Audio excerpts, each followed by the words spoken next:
There we are. So I guess let's just go ahead and kick off officially. So I'm Keith Ford. For those of you who don't know me, I think most everybody does, but I'm the president of State Center Federation of Teachers. And I have with me today a few special guests who are going to be giving us a presentation on student loan debt. So if they wouldn't mind introducing themselves, let's see, let's start with Valerie, please. Hi, everyone. My name is Valerie Batchelor, and I work with the California Federation of Teachers. I'm the lead organizer for Northern California, and I'm here to present pieces of the student debt clinic today. And I'm joined by Jessica and Chris. So Jessica, go ahead. Hi, I'm Jessica Conte, and I am the newest organizer with CFT. I am technically based in the NorCal office, but I'm actually zooming in here from Los Angeles right now. And I'm happy to meet you all. Oh, welcome. Chris? Hi, everyone. My name is Chris Goff. I'm the Assistant Director of AFT's Higher Education Department. I am coming to you all the way from Washington, D.C., and very happy to be with you all. So. Wonderful. Thank you so much for coming. All righty. So everybody, as I said before, should have the ability to share screens, and I'm going to turn it over to the experts now. So take it away. Great. So I'm going to go ahead and share my screen. First, I do want to share a resource link with everybody. So if everybody can look into the chat, there's going to be a link in there to a Google folder. That folder will have the presentation that we're going to go over today. It'll also have two packets. Both are resource guides. It just depends on how much you have in student loan debt. So the first resource guide is anywhere from $10,000 to $65,000. And then the second resource guide is anywhere from $65,000 to $125,000.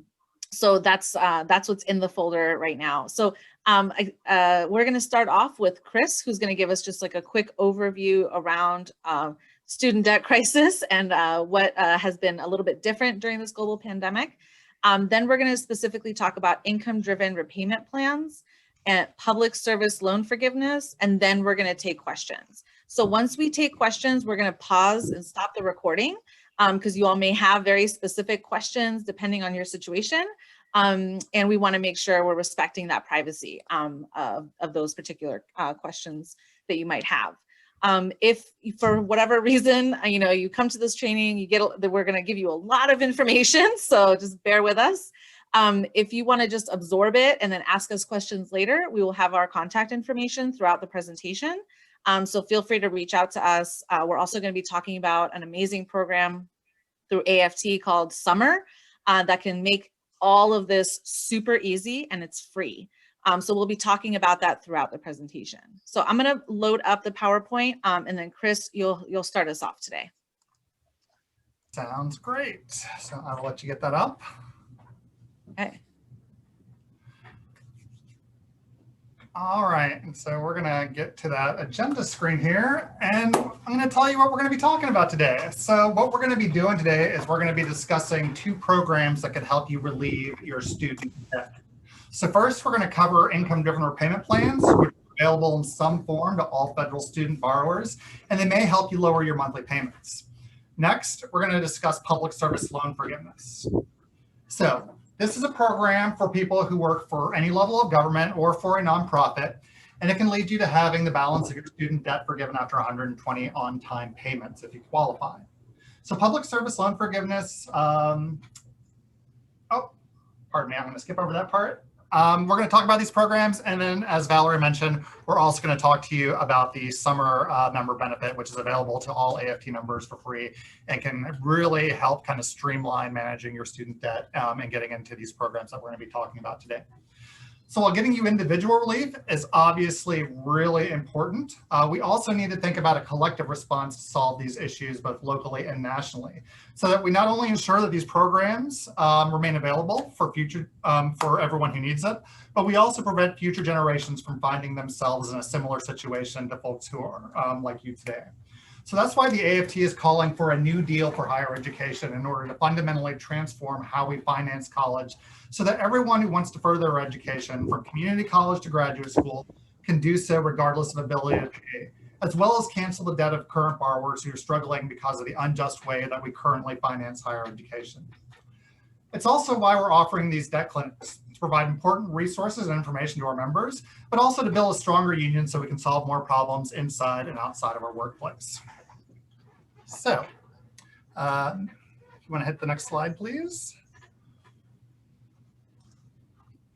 Oh, yeah. Perfect. All right, so here's a little bit of context for us. There are currently over 45 million people with student debt. Right now, the vast majority of borrowers with federal student loans are experiencing a pause in their payments as part of the COVID relief packages passed during the pandemic, providing important relief to borrowers through September 2021. Prior to that, 1 out of every 5 borrowers were in default because they hadn't been able to make a payment on their student debt for more than a year. That's over 9 million people. Millions more were struggling to make their monthly payments. So it's great that so many people had student debt temporarily erased as a problem during a really stressful year, but we can't afford to return to a status quo of millions of people financially and emotionally suffering because of their student loans. So although millions of individuals are struggling under the common burden of student debt in their pursuit of higher education, we must understand that the burden of student debt, like so many other burdens, is an intersectional one. Student debt is bad for everyone, but on average, it's even worse if you are Black, brown, older, or a woman. So, students of color are more likely to borrow for their education due to the racial wealth gap. 90% of Black students and 72% of Hispanic students borrow to pay for their education relative to just 66% of white students. And these same students of color are struggling to repay it after leaving school. One study found that 12 years after leaving school, the median white borrower had paid down 35% of their student debt, while the median Black borrower still owed over 113% of their original balance. Of the $1.54 trillion in federal student loans outstanding in 2020, women held nearly 2/3 of the outstanding balance, around $929 billion. On average, Black women borrowed $6,000 more for their college education than white women, and $8,000 more than white men. Now, while we might think of student debt as a problem affecting primarily young people, it's actually a cross-generational issue. Americans over 50 years old hold about 20% of outstanding federal student loan debt, around $290 billion. 1 in 10 American families are headed by someone over 50 years old with on average $33,000 in debt, and they're struggling to repay it. For older Americans, falling behind on their student debt can have catastrophic consequences, including losing out on a portion of their Social Security checks. So once we put it all together, it's very clear that student debt isn't just an individual issue. When over 9 million people can't afford to pay back their student loans, we should stop asking what they're doing wrong and start asking what's wrong with the system in which so many people are struggling. Now, before we jump into the programs here, a quick thing. We are not financial advisors giving you this presentation.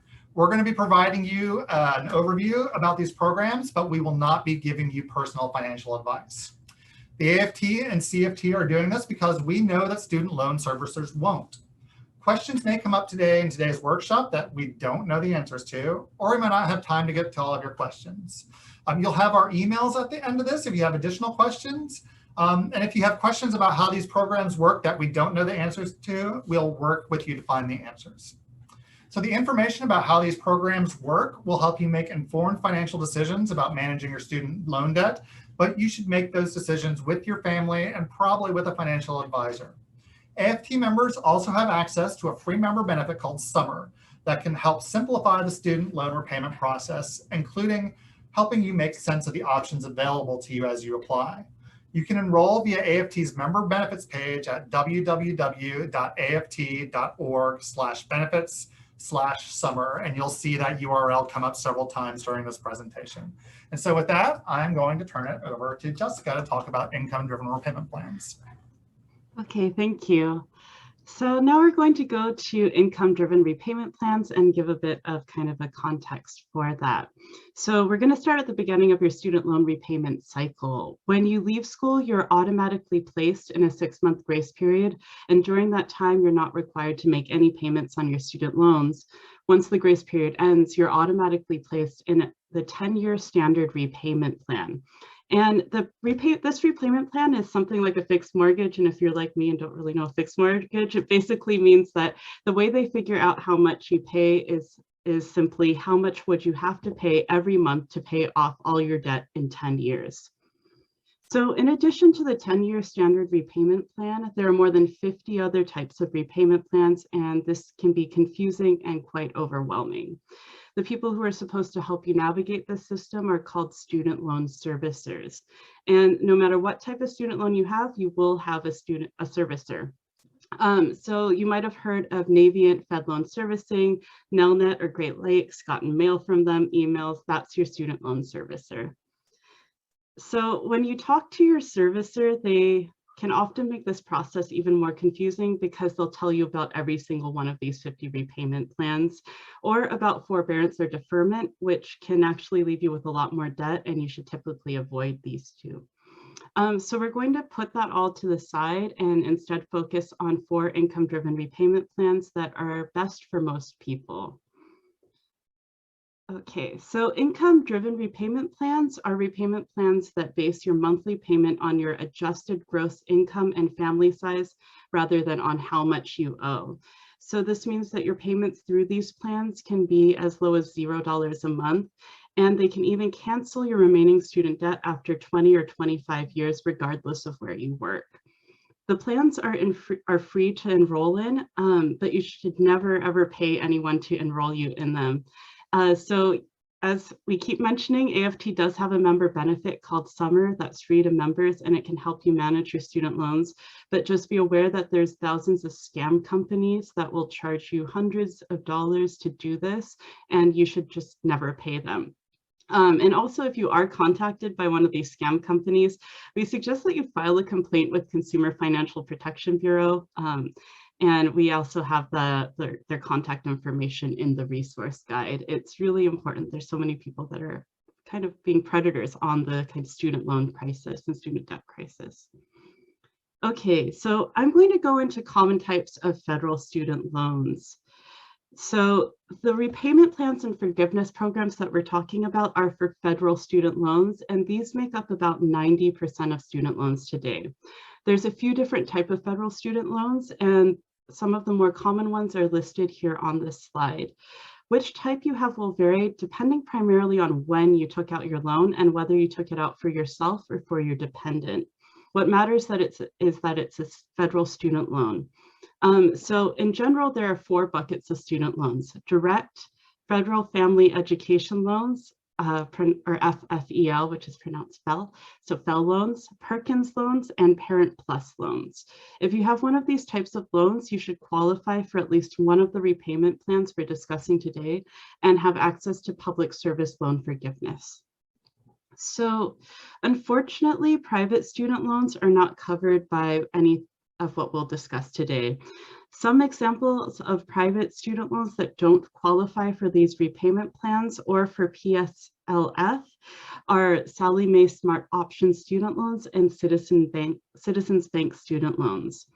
And we know that it's confusing to try and figure out if your loans are private or federal. Private loans do make up a small amount of the total outstanding student loan debt. And at Summer, they've kind of let us know that 74% of AFT members who have used their service have a mix of both private and federal loans. So it's important to note that you may have a federal student loan that is serviced by a private bank, like SunTrust Bank. So you may think it's a private loan, but it isn't. And again, we just have to remember that 90% of student debt are federal loans. So if you're not sure whether what you're looking at is a private or a federal loan, you should check the loan on your monthly bill, log into your FSA account, or call your servicer to find out whether your loan is a federal loan and what kind of loan it is. You can also use our Summer Student Loan Tool to determine which loans are federal and which are private.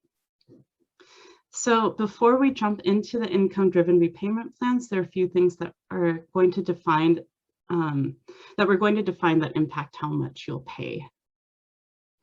Okay. All right, so here we have some important definitions. We have discretionary income.